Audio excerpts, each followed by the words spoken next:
probably the product that we called TextHelp, which is now called Read and Write. We did a version of it in 1998, which was, at that stage we had, the venture capital money was on board and it needed to sell because we had investors to satisfy. And so we released it in 1998 and we called it TextHelp 98. And that was the first sort of proper software product that we made that had a box and a wrapper and a, you know, in those days it was on floppy disks. And it ran on Windows 95.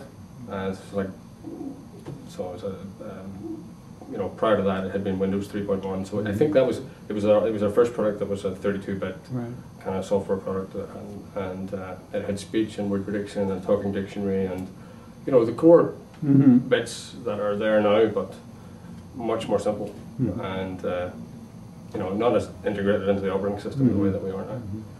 And really it's grown since then. When Mark joined, he renamed that product Read and Write, and then I think there was a big step change then when we released Read and Write Gold, because it had scanning. And when we were in the UK, and it's one of the things about being in Ireland, if you want to grow, you have to export pretty quickly, because Ireland's a small place with a small population, and if you want to grow your business, you really have to export pretty quickly. And so the first market we looked to was here, because everyone speaks English. And when we come over here, we found that there was already a fairly established market with some fairly established people, you know, like Kurzweil and Wynn and so on. And they were all based around scanning. They had been designed to deal with paper. Our product had been designed from the start to deal with electronic stuff, to deal with, you know, Word documents and web pages and all that sort of stuff. So we came from a different place, and when we started to sell our stuff over here, people said, you know, this is great for stuff that's on screen, but so much stuff is on paper, you need to be able to scan. So Read and Write Gold was the first product that did scanning, and that was a real step change for us. We really started to get some market share over here. And then for about, I think that was probably about 2000, I think, and for a few years we sold into the US from Ireland.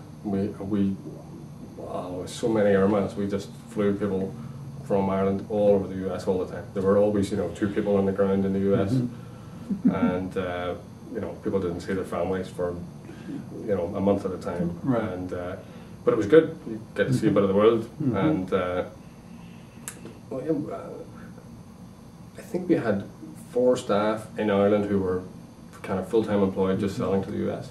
And then we realized that that was becoming a limiting factor. We couldn't really grow the business, especially if we're trying to, you know, attract business from large, you know, states or large districts who are maybe going to invest, you know, 6-figure sums into software. They don't want to have a tech support call going to Ireland. So we decided to bite the bullet, get an office in Boston, hire a couple of people over here. And it took us a few years to get the right people, and then once we got the right people, it really started to flourish. And we were in Boylston Street in Boston for a couple of years, and we outgrew that little office. And the centre of Boston is an expensive place for young employees to park and commute to, and all that sort of thing. So we moved north to a place called Woburn, and we've 35 staff over here now, and roughly 65 in Ireland. There is a Chauncey Street in Boston. That would have been a good place. It would have been. Is that named after you? Not at all.